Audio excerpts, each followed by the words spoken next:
News 15 में और मैं हूं आपके साथ शिवानी महाकाली। तो जैसा कि आप सभी जानते हैं, हम सहारा से जुड़ी जानकारियां आपके लिए लेकर आते हैं। तो आज और नई जानकारियां देने के लिए हमारे साथ जुड़ रहे हैं रमेश सिंह जी, जो कि ठगी पीड़ित परिवार से हैं। तो बहुत बहुत स्वागत है रमेश आपका।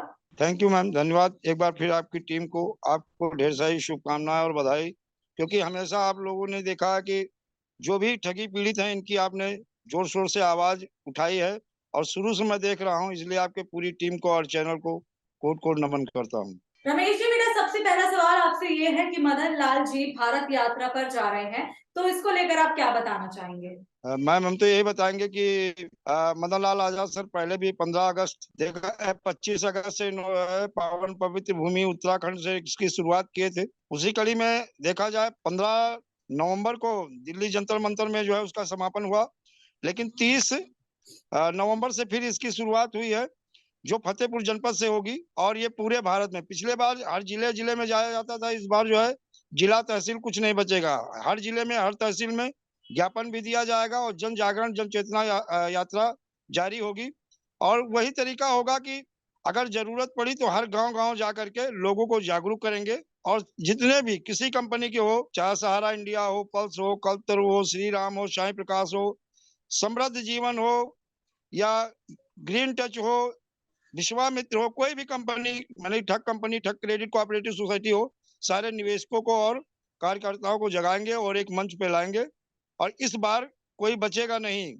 और सबसे बड़ी बात है कि जिस उद्देश्य से किया जा रहा है और उसके पीछे की उद्देश्य जो हमारा सेंटर में कानून बना था, जिससे हम लोग हमेशा बताते बर्ड एक्ट, उसकी पूरे हिंदुस्तान में लागू हो गया, उसकी अनुपालना नहीं हो पा रही। उसी को सुनिश्चित कराने के लिए कारण है कि जब तक संख्या नहीं होगी, और कुछ चीजें ऐसी भी है कि चाहे अब तक इसकी अनुपालना शुरू हो जाती, कुछ ऐसे संगठन है जो कि कहीं ना कहीं बाधा बन रहे हैं। और जो संख्या हम लोग चाह रहे थे जंतर मंतर अगर 1 लाख 2 लाख पहुंच जाएगी तो इस कानून की अनुपालना अतिशीघ्र सुनिश्चित हो जाएगी।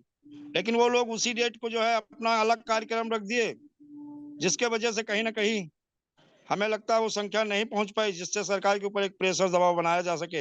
लेकिन इस मेरा बार अगला ये सवाल संभव हो रमेश जी पाएगा। आपसे यही है कि जिस तरीके से 15 नवंबर को बड़े स्तर पर आपके द्वारा आंदोलन किया गया, तो क्या उससे कोई सरकार या फिर सहारा पर दबाव बन सका? क्या उसका कोई फायदा हुआ?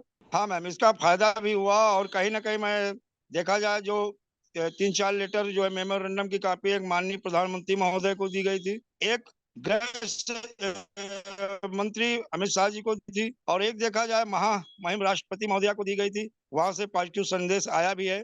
और इस चीज को स्वीकार किया गया है कि ये सेंटर में कानून, जिसे हम लोग बर्ड एक्ट 2019 बोलते हैं, ये पूरे हिंदुस्तान में लागू हो गया।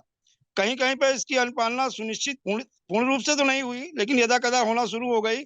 लेकिन वहां आने के बाद में एक अच्छी खुशखबरी यूपी में यह है कि बांदा में जिला मजिस्ट्रेट ने एक स्टाफ बैठा दिया है, जो किसी कंपनी का पीड़ित जमा करता कार्यकर्ता है तो अपने भुगतान का दावा वहां पेश कर सकता है और अपनी शिकायत दर्ज करा सकता है। ठीक है रमेश जी, तो ये प्रभाव दिखा। एक अगला सवाल करती हूँ आपसे। बहुत आसान सवाल है, लेकिन सबसे मुख्य सवाल यही है कि निवेशकों का पैसा कब मिलेगा? इसको लेकर क्या कहेंगे? मैम, निवेशकों का पैसा तो मैं कहता हूँ एक महीने के अंदर मिल जाएगा, लेकिन निवेशक अभी जागरूक नहीं हो पा रहे हैं। प्रयास किया जा रहा है, कुछ जाग रहे हैं, कुछ सो रहे हैं, और ये दुविधा में पड़े हुए निवेशक को जो है कुछ संगठनों ने दुविधा में डाल दिया है। कुछ लोग कह रहे हैं कि सुप्रीम कोर्ट का ऑर्डर आ गया है, ये 16 में, कोई कह रहा है कि सुप्रीम कोर्ट का ऑर्डर आया था 12 में। जब सुप्रीम कोर्ट पैसा नहीं दिला सका तो ये एक्ट या कानून कैसे दिलाएगा? कुछ लोग गुमराह कर रहे हैं। तो इसके पीछे एक ही चीज हम उन लोगों को एक ही संदेश देंगे कि अगर एक मंच में, जैसे हम लोग हमेशा एक बात बोलते हैं कि 20 करोड़ ठगी पीड़ित जमा करता है, लेकिन 1 करोड़ भी इकट्ठे नहीं हो पाते हैं। हाँ बिल्कुल। और ये सबसे देखा जाए चिंताजनक चीज है। लेकिन मैं उन लोगों को एक संदेश देंगे, देखिए, सुप्रीम कोर्ट बनाम सहारा, सहारा बनाम सुप्रीम कोर्ट, सुप्रीम कोर्ट बनाम पल्स, पल्स बनाम सुप्रीम कोर्ट, ये ऑर्डर हो गए। लेकिन इन ऑर्डरों को जब मैंने गहरा अध्ययन किया तो एक जनरल ऑर्डर, एक कंपनी, मतलब कंपनी और न्यायालय का मामला था। किसी पीड़ित जमाकर्ता ने आज तक डायरेक्ट ना तो सुप्रीम कोर्ट गया है ना हाई कोर्ट गया है, तो उसका कोई ऑर्डर भी नहीं हुआ। और एक चीज जो लोग कह रहे हैं कि सुप्रीम कोर्ट से बड़ा कोई कोर्ट नहीं है, ये सबसे पावरफुल है, तो मैं एक चीज मैं ये लोगों का भ्रम दूर कर देना चाहता हूँ हम लोग मानते हैं कि सुप्रीम कोर्ट सबसे पावरफुल है, लेकिन सुप्रीम कोर्ट से भी पावरफुल है हमारी संसद। सुप्रीम रमेश कोर्ट, जी, हाई क्या कोर्ट आपकी या ओर से, सीबीआई। रमेश जी मैं माफी चाहूंगी, मैं बीच में ही आपको काट रही हूँ। मैं सवाल आपसे जी यही करती हूँ कि क्या आपके या आपके संगठन की ओर से पैसा जल्द वापस मिलने के लिए कोई रणनीति बनाई जा रही है, ऐसी जिससे सीधा इम्पैक्ट पड़ सके सहारा और सरकार पर?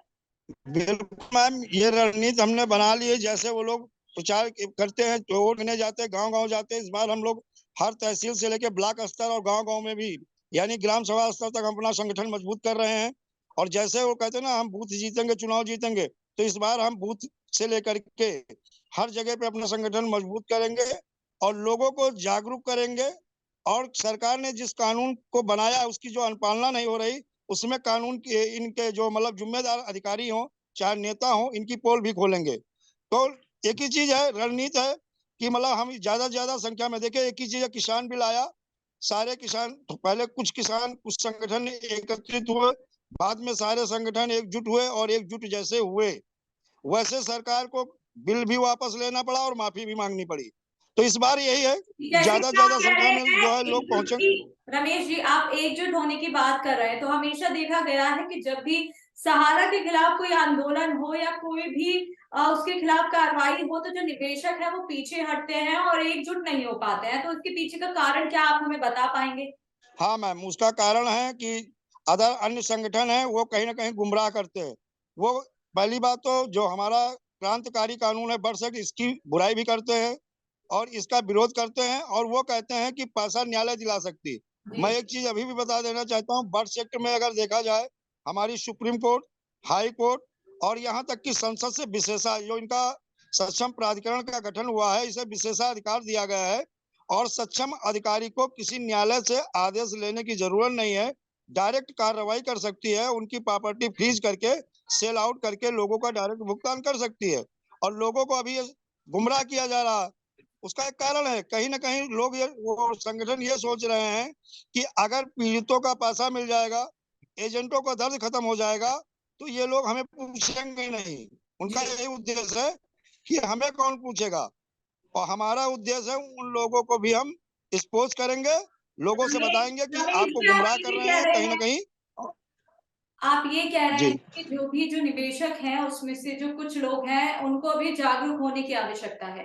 बिल्कुल मैम, देखिए हम तो कहते हैं तो जो निवेशक रमेश हैं, वो जी, जो क्या उनको जागरूक करने के लिए आप कोई भी रणनीति बना रहे हैं कि ताकि आप एकजुट होकर लड़ेंगे तो वो लड़ाई शायद ज्यादा आसान हो जाए? देखिए पैसा हर व्यक्ति चाहता है, उनका डूबा है। हो सकता है छोटा अमाउंट जिनका मान लो 4, 5, 6 हजार, 10 हजार, वो भले न, लेकिन बड़े अमाउंट के निवेशक अब साथ आने लगे हैं। और मैंने लखनऊ में एक ज्ञापन वाला कार्यक्रम जिला मजिस्ट्रेट को किया था, तो कम से कम वहां पे देखे थे 25% निवेशक आया था। तो अभी 25% आए हैं, जिस दिन ये 50% हो गए, उसी दिन मैं तो कहता हूँ कि एक बार केवल ये 20 से 25% हर जगह से, जैसे लखनऊ में ये 25% निवेशक आया था, जी अगर हर जनपद से इतने 25% निवेशक आ जाए, 1 महीने के अंदर हमारी सरकार को निर्णय लेना होगा। और भुगतान का जो अभी सेबी के पास पैसा है, या लिक्विडेटर के पास पैसा है, या लोहड़ा कमेटी के पास पैसा है, या किसी अथॉरिटी के पास है, 1 महीने के अंदर पीड़ित जमाकर्ताओं का भुगतान सरकार शुरू कर देगी। लेकिन यही है, जैसे हम यहाँ जागरूक कर रहे हैं, अब जी हमारा एक ही उद्देश्य है, हर जिले में जितने भी जिला अध्यक्ष हैं उनको हम जागरूक कर रहे हैं कि आप गांव गांव तहसील स्तर पर ज्ञापन दीजिए, और गांव और ग्राम सभा में जाइए, लोगों को बताइए और जागरूक करिए, और इस यज्ञ की विधिवत जानकारी दीजिएगा। चलिए रमेश जी, आज के लिए तो बस इतना ही। बहुत बहुत शुक्रिया इतनी महत्वपूर्ण जानकारी देने के लिए। साथ ही जिस तरीके से आपने जो भी बोला है, शायद कुछ लोगों को इस बात से समझ आए और वो एकजुट होकर इस लड़ाई को लड़े। तो जो अभी जागरूक नहीं है, शायद जिस तरीके से आपने जो मैसेज दिया है, शायद इसको सुनकर वो जागरूक हो जाए। तो इसके लिए हमें अभी थोड़ा इंतजार करना होगा। तो ये थे हमारे साथ रमेश जी। अगली बार फिर हाजिर होंगे नई जानकारियों के साथ। बने रहिए द न्यूज़ 15 के साथ।